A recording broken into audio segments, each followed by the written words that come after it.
Hey guys, welcome to physics Adda. तो जहाँ तक हम लोगों ने कल क्वेश्चन किया था उसके आगे आज हम लोग अभी तक हम लोग क्या क्या पढ़ चुके हैं। वेक्टर्स पढ़ चुके हैं, टाइप ऑफ वेक्टर्स पढ़ चुके हैं, यूनिट वेक्टर पढ़ चुके हैं। कल हमने ट्रायंगल लॉ और पैरेललोग्राम लॉ किया था। तो ट्रायंगल लॉ और पैरेललोग्राम से जो एडिशन का लॉ था उससे जो हमने निकाला था, ट्रायंगल लॉ या पैरेललोग्राम लॉ दोनों मैंने बोला था सेम ही होता है। बस एक में with the help of triangle हम लोग सॉल्व करते हैं, एक में with the help of parallelogram solve करते हैं। ठीक है, तो चलिए यहाँ पे एक बार जल्दी से हम लोग एडिशन जो हमने पढ़ा था उसका जल्दी से एक क्विक रिवीजन कर लेते हैं।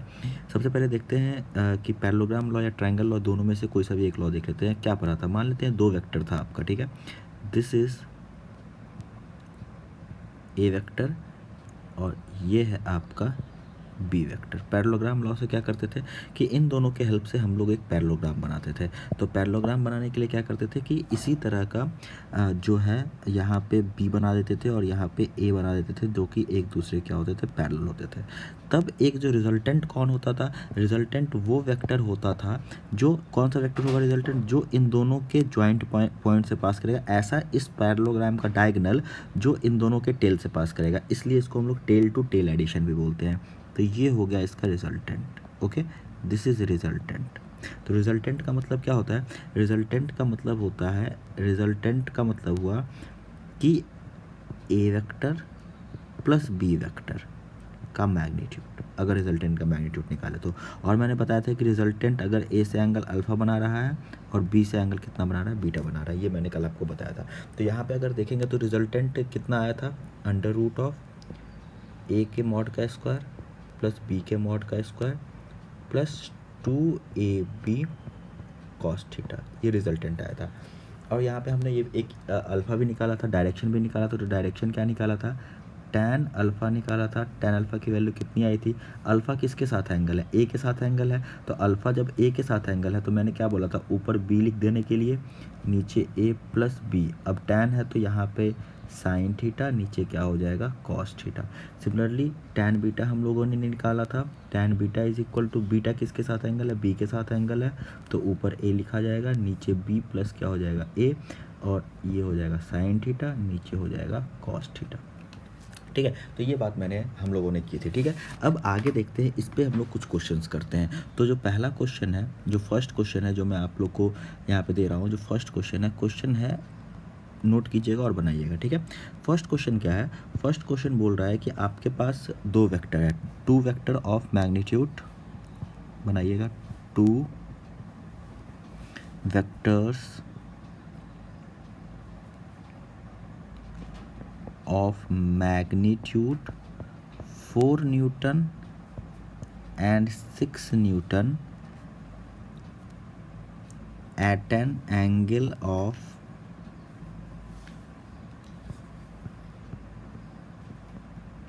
60 डिग्री। दो वेक्टर है, दोनों के बीच का एंगल कितना दिया हुआ है, 60 डिग्री। ठीक है, आपको क्या करना है, फाइंड करना है, फाइंड रिजल्टेंट अल्फ़ा, रिजल्टेंट का मैग्नीट्यूड अल्फ़ा एंड बीटा। तो सिंपल है, एक वेक्टर है, एक वेक्टर का मैग्नीट्यूड दिया हुआ है, कितना दिया हुआ है, एक वेक्टर का मैग्नीट्यूड, यहाँ पे हम लोग सॉल्यूशन देख लेते हैं। एक वेक्टर का मैग्नीट्यूड 4 दिया हुआ है, दूसरे वेक्टर का मैग्नीट्यूड कितना दिया हुआ है, दूसरे वेक्टर का मैग्नीट्यूड 6 दिया हुआ है, और दोनों के बीच का एंगल कितना दिया हुआ है, 60 डिग्री दिया हुआ है। तो लास्ट पे फॉर्मूला में हम इसको पुट कर देंगे तो हमारा आंसर आ जाएगा। तो ये बहुत ही आसान क्वेश्चन था। ठीक है, बहुत ही आसान क्वेश्चन था, आराम से आप लोग से बन गया होगा। एक और क्वेश्चन हम लोग करते हैं, एक और क्वेश्चन करते हैं। ठीक है, क्वेश्चन क्या है, if the magnitude of resultant, if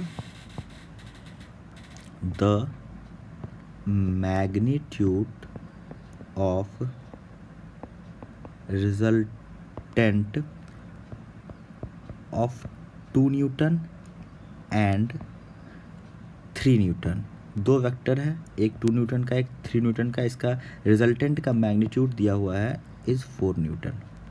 ठीक है, तो आपको दिया हुआ है find angle between 2 Newton and 3 Newton, 2 Newton और 3 न्यूटन के बीच का एंगल निकालना है। तो सिंपल है, आपको पता है रिजल्टेंट कितना दिया हुआ है, यहाँ पे देखिए रिजल्टेंट आपको पता है, रिजल्टेंट कितना दिया हुआ है, 4 न्यूटन दिया हुआ है। ए की वैल्यू 2 न्यूटन मान लेते हैं, बी की वैल्यू कितनी मान लेते हैं, 3 न्यूटन मान लेते हैं। तो आप सिंपल करेंगे कि रिजल्टेंट का इज इक्वल टू ए का स्क्वायर प्लस बी का square plus 2ab cos theta.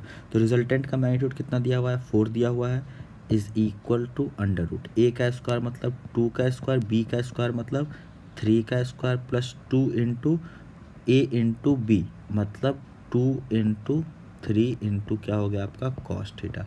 अब इस रूट को हटाएंगे तो इधर कितना आ जाएगा, देखो तो इधर 16 आ जाएगा, इज इक्वल टू कितना हो जाएगा, ये हो गया 4 + 9 + 2 इंटू 2 इंटू 3, 4 इंटू 3 कितना हो जाएगा 12 कॉस थीटा। तो आप यहाँ पे देखोगे तो कॉस थीटा की वैल्यू कितनी आ जाएगी, कॉस थीटा की वैल्यू आ जाएगी, इसको सॉल्व करोगे तो ये तो 9 और 4 हो गया 13, उधर जाएगा तो 3/12 यानी कि 1/4। तो कॉस थीटा की वैल्यू कितनी आ गई 1/4। ओके, तो अब कभी कभी क्या रहता है ना कि आंसर कॉस थीटा में नहीं रहेगा, जो ऑप्शन रहेगा वो कॉस थीटा में नहीं रहेगा। ऑप्शन मान लेते हैं टैन थीटा में रहेगा या साइन थीटा में रहेगा या किसी भी एंगल में रहेगा।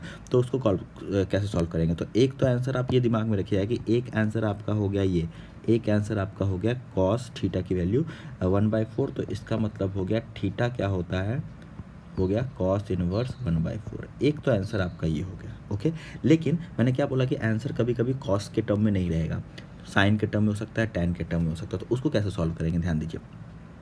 अगर मान लीजिए जैसे कि कॉस थीटा की वैल्यू कितनी आई है 1/4 आई है, तो कॉस थीटा इक्वल टू क्या होता है बेस बाय हाइपोटेनस, यानी कि ऊपर बेस है इधर 1 है, तो हम क्या मान लेंगे कि बेस की वैल्यू 1 है तो हाइपोटेनस की वैल्यू कितनी होगी 4 हो गया हाइपोटेनस की वैल्यू। ठीक है, तो परपेंडिकुलर कितना निकल जाएगा, perpendicular is equal to √h² minus B square is equal to √16 - 1 is equal to √ कितना हो जाएगा 15। तो परपेंडिकुलर की वैल्यू कितनी आ गई 15। अगर मान लीजिए आंसर आपका साइन थीटा में है, आंसर किस में है साइन थीटा में है, साइन थीटा में अगर आंसर है तो sine theta is equal to क्या होता है परपेंडिकुलर बाय हाइपोटेनस। तो परपेंडिकुलर की वैल्यू है कितनी, कितनी है √15 और हाइपोटेन्यूज की वैल्यू कितनी है, हाइपोटेन्यूज की वैल्यू है 4। तो आंसर ये भी हो सकता है साइन थीटा में रहे तो, लेकिन अगर हो सकता है आंसर आपका टैन थीटा में रहे तो क्या करेंगे, tan theta is equal to क्या होता है, tan theta is equal to होता है परपेंडिकुलर बाय बेस। तो परपेंडिकुलर बाय अगर बेस हुआ तो परपेंडिकुलर की वैल्यू कितनी है √15 और बेस की वैल्यू कितनी है 1। तो यहाँ पे अगर ये लेते हैं तो थीटा इज इक्वल टू क्या हो जाएगा टैन इनवर्स √15। ठीक है, तो अगर आंसर इस टर्म में नहीं रहे तो हम ऐसे भी सॉल्व कर सकते हैं। ठीक है, एक और क्वेश्चन चलिए सॉल्व कीजिए। जनरली आज मैं आपको क्वेश्चन ही कराऊंगा, कुछ थ्योरी भी पढ़ाऊंगा, तो पहले क्वेश्चन सॉल्व कर लेते हैं। ठीक है, एक और क्वेश्चन सॉल्व कीजिए। क्वेश्चन है आपका कि if a + b is equal to √2, a + b का मॉड जो है कितना दिया हुआ है √2 दिया हुआ है। इस सिंबल का मतलब क्या हुआ, ऊपर में जो आपको ये सिंबल दिख रहा है, यहाँ पे भी ये सिंबल दिख रहा है, इसका मतलब क्या हुआ कि a और b यहाँ पे यूनिट वेक्टर है। ओके, अब आपको दिया गया एक क्वेश्चन ये दिया हुआ है, देन फाइंड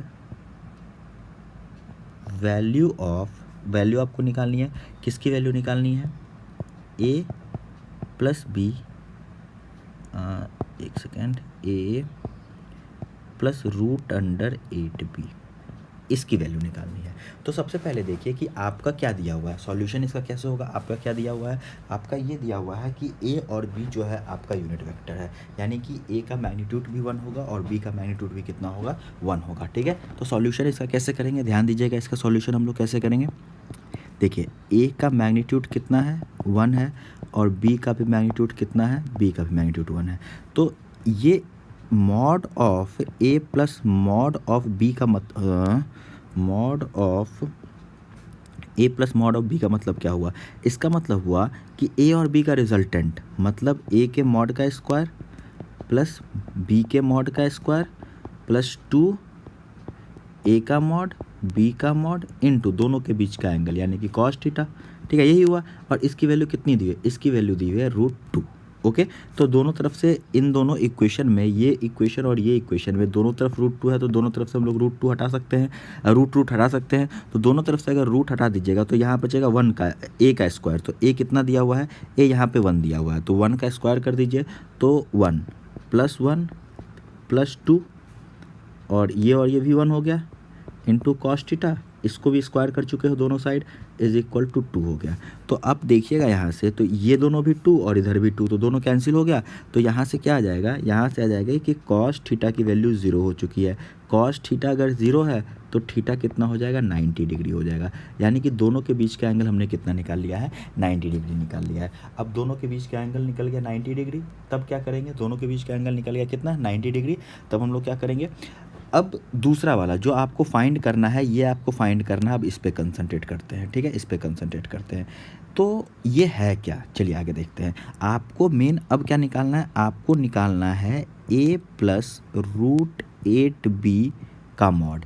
यानी कि अगर फॉर्मूला में डाल दें तो मॉड का मतलब क्या हुआ, इन दोनों का रिजल्टेंट, मतलब a square plus root 8b का स्क्वायर प्लस 2 इंटू a का मॉड रूट 8b का मॉड इंटू क्या, कॉस 90। अब आपको पता है, क्या पता है कि कॉस 90 की वैल्यू कितनी होती है, 0। तो ये वाला टर्म तो ख़त्म हो गया, तो बचा क्या, अंडर रूट ऑफ a का स्क्वायर और इसका स्क्वायर बचा। तो a का स्क्वायर कितना है, a का स्क्वायर आपका है 1 प्लस इसका स्क्वायर करोगे तो कितना आएगा, 8। तो 1 + 8 अगर करते हैं, 1 + 8 करते हैं तो आपकी वैल्यू कितनी आ जाएगी, देख लीजिए कितनी आ जाती है वैल्यू, निकल जाएगा यहाँ से, ठीक है। तो ये आ जाएगा रूट 9 जिसकी वैल्यू हो जाएगी 3। तो यहाँ से आपका आंसर आ जाएगा, क्या आ जाएगा आपका आंसर, 3। ओके, तो इस तरह से क्वेश्चन हम लोग सॉल्व कर सकते हैं।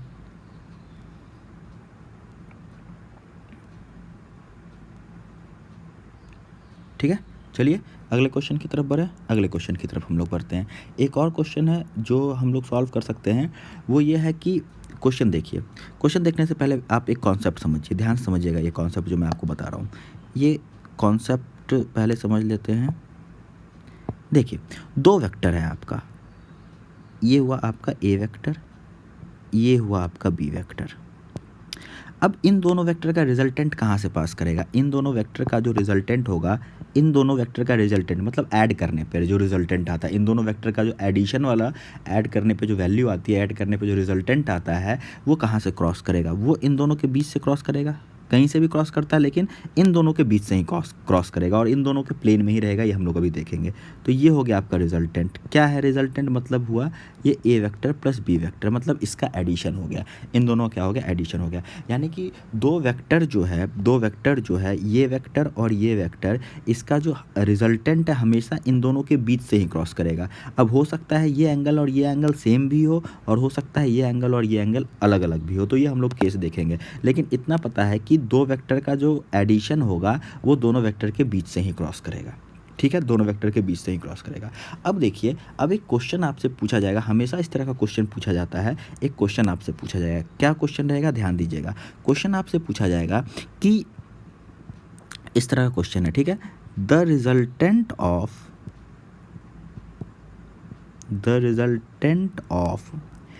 ए vector and B vector, A vector और बी वेक्टर का जो रिजल्टेंट है is perpendicular to A vector. Okay, A vector और बी वेक्टर का जो रिजल्टेंट है वो ए वेक्टर के परपेंडिकुलर दिया हुआ है, ए वेक्टर के परपेंडिकुलर दिया हुआ है, ठीक है। आपको क्या बताना है, find angle between A vector and B vector, A vector और बी वेक्टर के बीच का एंगल कितना होगा, आपको ये बताना है, ठीक है। तो ऑब्वियस है, सबसे पहले हम लोग क्या करें, सबसे पहले हम लोग इसका सॉल्यूशन के लिए क्या करते हैं, सबसे पहले हम लोग यहाँ पे इसको मैं 1-2 मेथड से बताऊंगा। पहला यहाँ पे देखिए मेथड 1 मानते हैं, मेथड फर्स्ट, ठीक है, मेथड फर्स्ट देखिएगा, ध्यान से देखिएगा, पहला मेथड से हम लोग कैसे बनाते हैं, ठीक है। देखिए, ये आपका जो वेक्टर है, ये आपका जो वेक्टर है ए वेक्टर, ये मान लेते हैं, ओके, मान लेते हैं रिजल्टेंट किसके परपेंडिकुलर दिया हुआ है, रिजल्टेंट ए वेक्टर के परपेंडिकुलर दिया हुआ है। तो जो रिजल्टेंट होगा इसके परपेंडिकुलर होगा, तो रिजल्टेंट चलिए बनाते हैं, रिजल्टेंट को हम लोग इसके परपेंडिकुलर बना दिए, बन गया perpendicular, this is what, this is resultant. मतलब resultant means A plus B, resultant means A vector plus B vector, okay, resultant mean A vector plus B vector. अब जो रिजल्टेंट है, ये तो आपको पता है कि जो रिजल्टेंट है एक सेकेंड, जो रिजल्टेंट है वो ए और बी के बीच में होता है। तो ए यहाँ है तो बी इधर कहीं पे होगा, तभी तो रिजल्टेंट दोनों के बीच में होगा। अभी मैंने बताया कि जब भी रिजल्टेंट होगा ए प्लस बी का जो रिजल्टेंट होगा वो ए के और बी के बीच में होगा, ठीक है। तो ए अगर इधर है, रिजल्टेंट अगर यहाँ है, तो बी को यहाँ पे होना पड़ेगा। तो हम बी को यहाँ पे लाना है, हमें यहाँ पे लाना है। तो बी को वहाँ पे हो जाएगा, तो बी को हम लोग यहाँ पे ड्रॉ कर देते हैं। तो ये रहा आपका बी, ये रहा आपका बी। तो इधर होगा आपका बी, कुछ इस तरह से हो गया आपका बी, ठीक है। बी हमने यहाँ पे बना दिया, ओके। यानी कि आपको ए वेक्टर और बी वेक्टर के बीच का एंगल फाइंड करना है, मतलब आपको ये वाला एंगल फाइंड करना है। तो इस पहले वाले मेथड में क्या करते हैं ना, पहले वाले मेथड में क्या करते हैं कि इस बी को ये जो आपका बी है इसको हम थोड़ा सा शिफ्ट कर सकते हैं। इस बी को हम क्या कर सकते हैं, शिफ्ट कर सकते हैं। मतलब देखो वेक्टर है, वेक्टर को हम लोग कहीं भी शिफ्ट कर सकते हैं। तो ये जो बी है आपका, बी को अगर हम इधर मूव करा दें, पैरेलली इधर मूव करा दें, बिना डायरेक्शन को चेंज किए अगर हम बी को इधर मूव करा दें, तो बी कहाँ पे चला आएगा। देखिए अगर बी को इधर मूव करा दोगे बिना डायरेक्शन चेंज किए हुए, तो क्या बी यहाँ पे चला आएगा, ऐसे बिना डायरेक्शन मूव किए। तो बी वेक्टर यहाँ पे चला आया बिना डायरेक्शन को चेंज किए हुए, ठीक है। और ए वेक्टर आपका पहले से यहाँ पे, ये ए वेक्टर है ही, और बी वेक्टर आपका यहाँ पे चला आया। तो एक मैंने क्या किया, शिफ्ट करा दिया, ठीक है। तो बी वेक्टर को मैंने शिफ्ट करा दिया, तो बी वेक्टर को मैं यहाँ से हटा देता हूँ, ठीक है। अब अगर ए को हल्का सा भी एक्सटेंड करते, ये नहीं है करते, तो बी अब यहाँ पे आ चुका है, ए को एक्सटेंड कर देते तो यही होता दोनों के बीच का एंगल। तो दोनों के बीच का एंगल कितना मान लेते हैं, थीटा मान लेते हैं, ठीक है।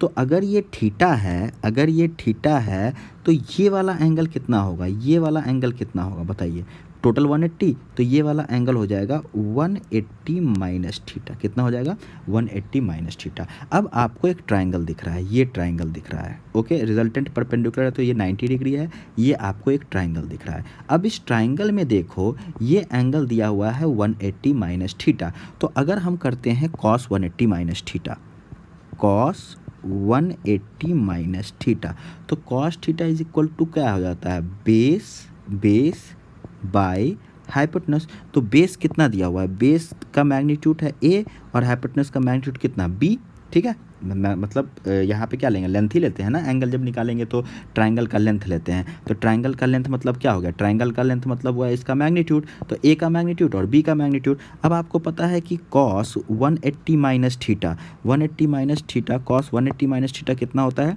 Minus cos theta. Minus cos theta is equal to क्या, ए बाई बी। तो cos theta is equal to minus A by B. तो यहाँ से दोनों के बीच का एंगल आ गया, कितना आ गया, theta is equal to cos inverse of minus A by B. तो ये एक तरीका हुआ इसमें से एंगल निकालने का, ये पहला तरीका हुआ, मेथड 1 हुआ।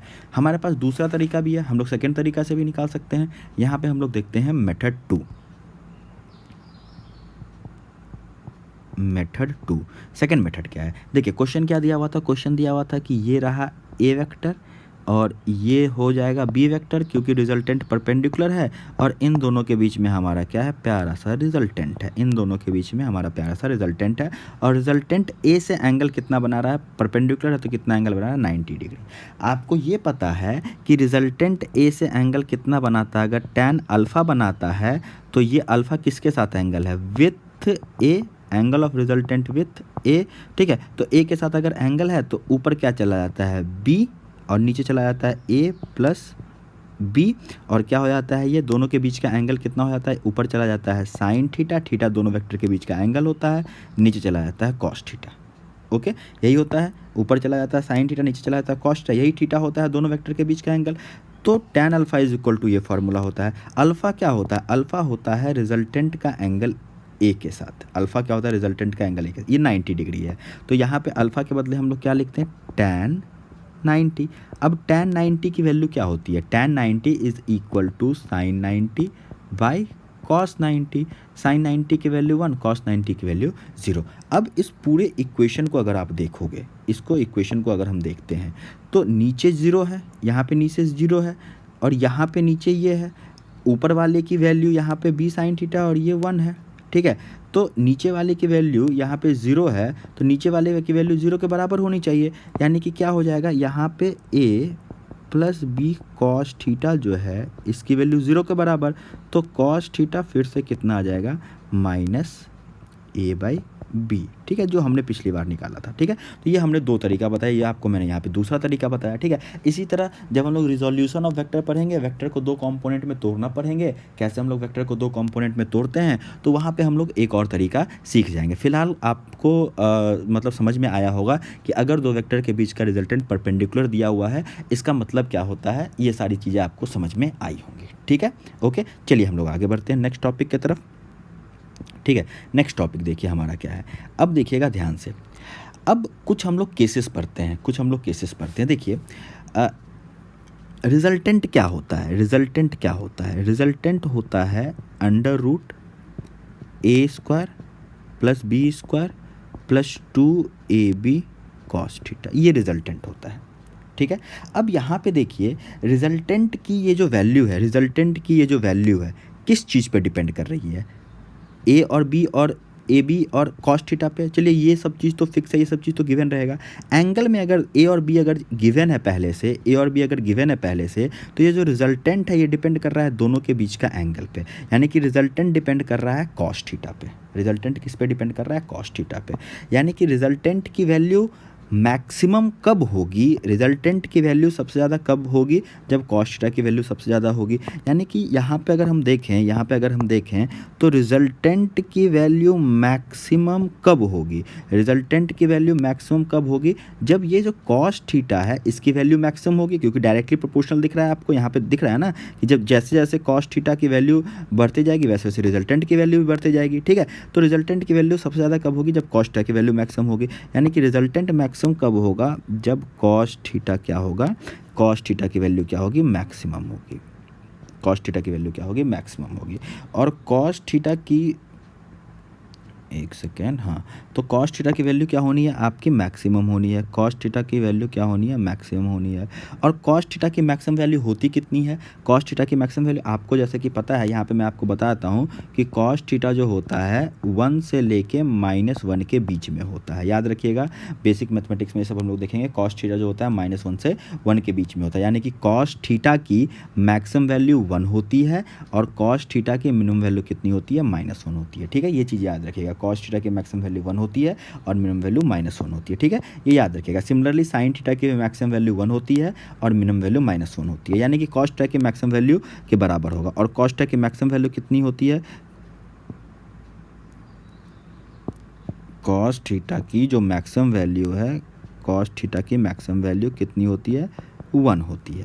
तो हम यहाँ पे 1 अगर पुट कर देते हैं, कॉस थीटा 1 कब होता है, कॉस थीटा की वैल्यू 1 कब होती है, जब थीटा कितना होता है, 0 डिग्री होता है। ये सारे एंगल्स आप लोग याद कर लीजिएगा। ठीक है, बेसिक मैथमेटिक्स का पार्ट है, बेसिक मैथमेटिक्स का मैं जल्दी लेक्चर आपको एक ले आऊँगा, वैसे बहुत आसान होता है। ठीक है, तो ये ऐसे आप लोग ये एंगल जो है कॉस थीटा साइन थीटा का, ये सब 10th क्लास में भी पढ़े हुए होंगे। ठीक है, तो यानी कि दोनों के बीच का एंगल कितना हो जाएगा, दोनों के बीच का जो एंगल होगा वो कितना होगा, 0 डिग्री होगा। यानी कि दोनों वेक्टर के बीच का एंगल 0 डिग्री होगा। अब दोनों वेक्टर के बीच का एंगल 0 डिग्री हो गया, यानी कि दोनों वेक्टर एक ही साइड में है। यानी कि कॉस आर मैक्सिमम कब होगा, जब A vector parallel to B vector होगा। क्यों पैरेलल हो गया, यहाँ पे बताइए क्यों पैरेलल हो गया, ये पैरेलल क्यों हो गया, क्योंकि दोनों के बीच का एंगल कितना है, 0 डिग्री है। ठीक है, तो आर मैक्सिमम कब होगा, जब कॉस थीटा मैक्सिमम होगा। कॉस थीटा की मैक्सिमम वैल्यू कितनी होती है, 1 होती है। और तो यानी कि दोनों के बीच का एंगल 0 हो गया, यानी कि ए और बी पैरेलल हो जाएगा, पैरेलल हो जाएगा। तो ए और बी पैरेलल हो गया और कॉस थीटा की वैल्यू 1 हो गई है, तो इसकी वैल्यू अब निकाल के देखते हैं। यानी कि आर मैक्स की वैल्यू कितनी हो जाएगी, बताओ, under root A square plus B square plus 2ab। A square plus B square plus 2ab को हम लोग क्या लिख सकते हैं, ए प्लस बी का होल स्क्वायर लिख सकते हैं, अंडर रूट, क्योंकि यहाँ पे कॉस थीटा की वैल्यू कितनी हो चुकी है, 1 हो चुकी है ना, तो यहाँ पे कुछ लिखने का फ़ायदा नहीं है क्योंकि ये 1 हो चुका है। अब इसको और रूट अंडर है और स्क्वायर भी है, तो ये क्या हो गया, ए प्लस बी। ए क्या है, ए है आपका ए वेक्टर का मॉड और बी क्या है आपका बी वेक्टर का मॉड, उसी का मैग्नीट्यूड है ना। तो यानी कि आर मैक्स की जो वैल्यू होगी, आर मैक्स की वैल्यू कितनी आ रही है, ये याद रखेंगे, A mod plus B mod. R max की वैल्यू कितनी आ रही है, A mod plus B mod आ रही है। यानी कि दो वेक्टर का मैक्सिमम कितना हो सकता है, दोनों के मॉड को जोड़ दीजिए, मैक्सिमम हो जाएगा। अब इसी से हम लोग निकालते हैं क्या कि दो वेक्टर का मिनिमम कितना हो सकता है, ध्यान दीजिएगा। यहाँ पे देखिए आर की वैल्यू मिनिमम कब होगी, जब कॉस थीटा क्या होगा, मिनिमम होगा। Very good. कॉस थीटा की मिनिमम वैल्यू कितनी होती है, -1। मैक्सिमम वैल्यू 1 होती है, मैक्सिमम वैल्यू 1 होती है, मिनिमम वैल्यू कितनी होती है, -1 होती है। ठीक है, मिनिमम वैल्यू -1 होती है, -1 है। कॉस थीटा -1 कब होता है, जब थीटा की वैल्यू कितनी हो जाती है, 180। याद रखिएगा थीटा की वैल्यू कितनी हो जाती है, 180। यानी कि दो वेक्टर के बीच का एंगल क्या हो चुका है, दो वेक्टर के बीच का एंगल 180 है।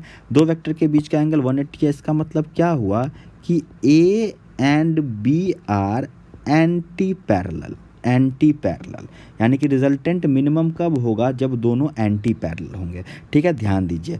पैरेलल का मतलब क्या हुआ, पैरेलल का मतलब हुआ कि दोनों वेक्टर एक साइड में, ए और बी एक साइड में। एंटी पैरेलल का मतलब हुआ कि एक वेक्टर ए इधर है तो दूसरा वाला वेक्टर इधर है। एंटी पैरेलल यानी कि दोनों के बीच का एंगल कितना, 90 डिग्री। अब यहाँ पे आर मिनिमम की वैल्यू अगर हम लोग देखते हैं, आर मिनिमम की वैल्यू यहाँ पे अगर हम लोग निकालते हैं तो कितना आ जाएगा, √a² + b² + 2ab cos theta होता है फॉर्मूला। और cos थीटा की वैल्यू कितनी आ चुकी है, -1 आ चुकी है। तो यहाँ पे क्या आ जाएगा फॉर्मूला में, -2ab। तो यानी कि हम इसको लिख सकते हैं √a - b का होल स्क्वायर, यानी कि ये क्या हो गया, a वेक्टर का मॉड माइनस b वेक्टर का मॉड। ये रिजल्टेंट मिनिमम आया। अब एक बात ध्यान दीजिए, दो वेक्टर के मॉड को माइनस कर रहे हैं तो हो सकता है कि यहाँ पे a की वैल्यू 5 हो और b की वैल्यू, a की वैल्यू 5 हो और b की वैल्यू 3 हो, तो दोनों को माइनस करेंगे तो 2 आ जाएगा। लेकिन अगर ऐसा हुआ कि a की वैल्यू 3 है और b की वैल्यू 5 है तो दोनों को माइनस करेंगे तो -2 आएगा। अब रिजल्टेंट जो होता है, किसी भी दो चीज़ का जो रिजल्टेंट होगा, दो वेक्टर का जो रिजल्टेंट होगा, वो क्या सबसे छोटा कितना हो सकता है, दो चीज़ को जोड़ने पे सबसे छोटा क्या हो सकता है, जब दोनों ऑपोजिट रहे तो दोनों एक दूसरे को कैंसिल कर देगा, ज़्यादा से ज़्यादा यही हो सकता है ना। ठीक है, कैंसिल कर देगा यानी कि 0 हो सकता है, निगेटिव नहीं हो सकता है रिजल्टेंट। दो वेक्टर का रिजल्टेंट, अगर हम डायरेक्शन को, दो वेक्टर के रिजल्टेंट के मैग्नीट्यूड को देखें, दो वेक्टर के रिजल्टेंट के मैग्नीट्यूड को देखें, यहाँ पे मैग्नीट्यूड ही हम देख रहे हैं ना, ये मैग्नीट्यूड हुआ, ये मैग्नीट्यूड हुआ, ये मैग्नीट्यूड का फॉर्मूला है, ये भी मैग्नीट्यूड है, ये भी मैग्नीट्यूड है। तो दो वेक्टर का जो मैग्नीट्यूड है, किसी वेक्टर का मैग्नीट्यूड जो है वो नेगेटिव नहीं हो सकता है, 0 हो सकता है, नेगेटिव नहीं हो सकता है मैग्नीट्यूड। ठीक है, क्योंकि मैग्नीट्यूड ले रहे हैं तो मॉड के अंदर डाल देंगे तो वो नेगेटिव नहीं हो सकता है। तो इसको पॉजिटिव करने के लिए क्या करते हैं, एक और हम लोग मॉड लगा देते हैं। ठीक है, यानी कि आपने क्या पढ़ा, आपने पढ़ा कि जो रिजल्टेंट होगा, आपको सिंपल सा ये कॉन्सेप्ट है ना, यही कॉन्सेप्ट आपने अभी सीखा ना, कि जो रिजल्टेंट होगा, जो रिजल्टेंट है, जो आपका रिजल्टेंट है, रिजल्टेंट का जो मॉड होगा वो एक रेंज में लाई करेगा। एक क्या, रेंज में लाई करेगा। कहाँ से कहाँ तक लाई करेगा, कोई भी चीज़ एक रेंज में लाई करता है, मतलब अपने मैक्सिमम और मिनिमम के बीच में लाई करता है। ओके, यानी कि जो रिजल्टेंट होगा का मॉड होगा, उसकी मैक्सिमम वैल्यू कितनी होती है, a मॉड + b मॉड, और उसकी मिनिमम वैल्यू कितनी होती है, a मॉड - b मॉड। और ये पूरा पॉजिटिव लेना है तो एक और मॉड लगा देते हैं, नेगेटिव नहीं लेना है। ठीक है, इस चीज़ को हम लोग बोलते हैं, ये जो चीज़ हमने पढ़ा है इसको हम लोग बोलते हैं क्या, रेंज ऑफ रिजल्टेंट। इसको हम लोग क्या बोलते हैं, रेंज ऑफ रिजल्टेंट। रिजल्टेंट की जो वैल्यू है, किसी भी वेक्टर के बीच का जो रिजल्टेंट आएगा वो a + b से छोटा होगा या बराबर होगा, और a - b से बड़ा होगा या बराबर होगा। ठीक है, जो वेक्टर का जो रिजल्टेंट आएगा वो इतना ही आ सकता है। ओके, ये रेंज हुआ रिजल्टेंट का। ठीक है, याद रखिएगा इस बात को। आगे हम लोग देखते हैं इसी में। ठीक है, देखिए अगर मान लीजिए आपसे क्वेश्चन बोला गया कि एक वेक्टर है ए वेक्टर, इसका मैग्नीट्यूड दिया हुआ है 5 न्यूटन, और दूसरा वेक्टर है यहाँ पे बी वेक्टर, इसका मैग्नीट्यूड दिया हुआ है 8 न्यूटन। ठीक है, तो इसका रेंज क्या क्या हो सकता है, ठीक है, और कुछ नहीं दिया क्वेश्चन में, बस यही पूछा कि एक वेक्टर है जिसका मैग्नीट्यूड है 5 न्यूटन, दूसरा वेक्टर है जिसका मैग्नीट्यूड है 8 न्यूटन। तो और क्या रेंज, इसका पॉसिबिलिटी क्या है कि रेंज इसका कहाँ से कहाँ तक लाई करेगा। तो आपको मैंने अभी बताया कि दो वेक्टर है, तो दोनों वेक्टर का जो रेंज होगा वो इसके मैक्सिमम से छोटा होगा और इसके मिनिमम से बड़ा होगा या बराबर होगा। ठीक है, तो जो रेंज है, ध्यान दीजिएगा, मैक्सिमम का मतलब क्या हुआ, दोनों को सिंपली ऐड कर दो, तो ऐड करने पे कितना आएगा 13, और मिनिमम का मतलब क्या हुआ, दोनों को माइनस कर दीजिए, माइनस करके मॉड ले लीजिए। तो अगर हम 5 माइनस, या तो हम 8 माइनस 5 कर दे तो 3 आ जाएगा, और अगर 5 माइनस 3 8 करेंगे तो -3 आएगा, तो फिर से उसका मॉड ले लेना है। अगर फिर से उसका आपने मॉड ले लिया तो कितना हो जाएगा यहाँ पे 3 हो जाएगा, कितना हो जाएगा यहाँ पे 3 हो जाएगा। ओके, यानी कि जो रिजल्टेंट आएगा इन दोनों का जो रिजल्टेंट आएगा वो 3 और 13 के बीच में लाई करेगा। 3 और 13 के बीच में इसका रिजल्टेंट कुछ भी हो सकता है, यानी कि इसका रिजल्टेंट 3 हो सकता है, 3.5 हो सकता है, 3.5 हो सकता है, 4 हो सकता है, 6 हो सकता है, 6.8 हो सकता है, कुछ भी हो सकता है। एंगल पे दोनों के बीच का क्या एंगल रहेगा डिपेंड करेगा, 10 हो सकता है, 11 हो सकता है, पॉइंट में भी कुछ भी हो सकता है, फिर ऐसे चलते चलते 13 हो सकता है। यानी कि इसका रेंज 3 और 13 के बीच में कुछ भी हो सकता है। ठीक है, 3 और 13 के बीच में कुछ भी हो सकता है। अगर आपसे पूछा गया यहीं पे कि क्या इन दोनों का रेंज क्या इन दोनों का रेंज 2 हो सकता है, क्या इन दोनों का रेंज 2 हो सकता है, तो पहले देखेंगे कि नहीं, इसका रेंज तो 3 और 13 के बीच में लाई करेगा, तो 2 इसका रेंज नहीं हो सकता है, 2 इसका रेंज नहीं हो सकता है। ठीक है, ओके, तो ये सिंपल सी क्या थी, बातें थी। ओके, चलिए हम लोग आगे इस पे एक क्वेश्चन भी कर लेते हैं। क्या है क्वेश्चन, क्वेश्चन है which of the following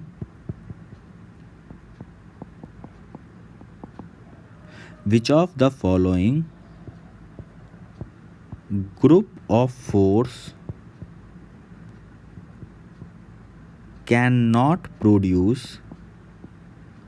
cannot produce resultant of 2 Newton. मैं कुछ ग्रुप लिख रहा हूँ फोर्स का, आपको बताना है कि कौन 2 न्यूटन नहीं दे सकता है। ये 1 न्यूटन और 3 न्यूटन, ठीक है, बी 2 न्यूटन एंड 4 न्यूटन, ठीक है, सी 10 Newton and 11 Newton, D 5 Newton and 10 Newton. ठीक है, पॉज करके आप लोग इसका आंसर बताइए। ठीक है, पॉज करके बना लीजिए।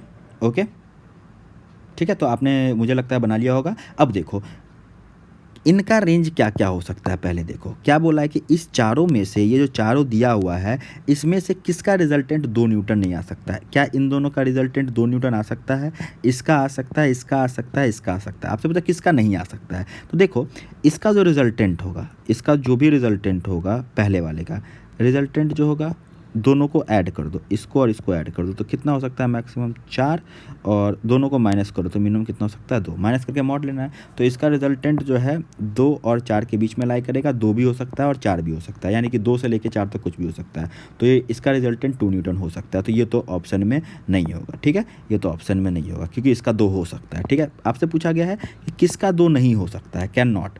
दूसरा देखो, दूसरे का रिजल्टेंट देखो, इन दोनों को ऐड कर दें तो कितना आता है 6, और इन दोनों को माइनस करें तो कितना आता है 2, तो यहाँ पे भी 2 आ गया, तो ये भी मतलब इसका भी 2 आएगा। इन दोनों को करो, दोनों को ऐड करने पे कितना आता है 21, दोनों को माइनस करने पे 1 आता है, तो फिर से 2 1 और 21 के बीच में लाई कर रहा है। इसको करके देखो लास्ट वाले को, दोनों को ऐड करेंगे, ये 10 है, तो 10 और 5 को अगर ऐड करते हैं तो कितना आता है, 10 और 5 को ऐड करेंगे तो 15 आएगा, और दोनों को माइनस करोगे तो 5 आएगा। यानी कि ये वाला जो रिजल्टेंट है वो 5 से 15 के बीच में लाई करेगा। इसका रिजल्टेंट 2 नहीं हो सकता है, यानी कि इसका ऑप्शन कौन सा हो जाएगा, इसका ऑप्शन हो जाएगा आपका डी। ओके, इसका ऑप्शन हो जाएगा आपका डी।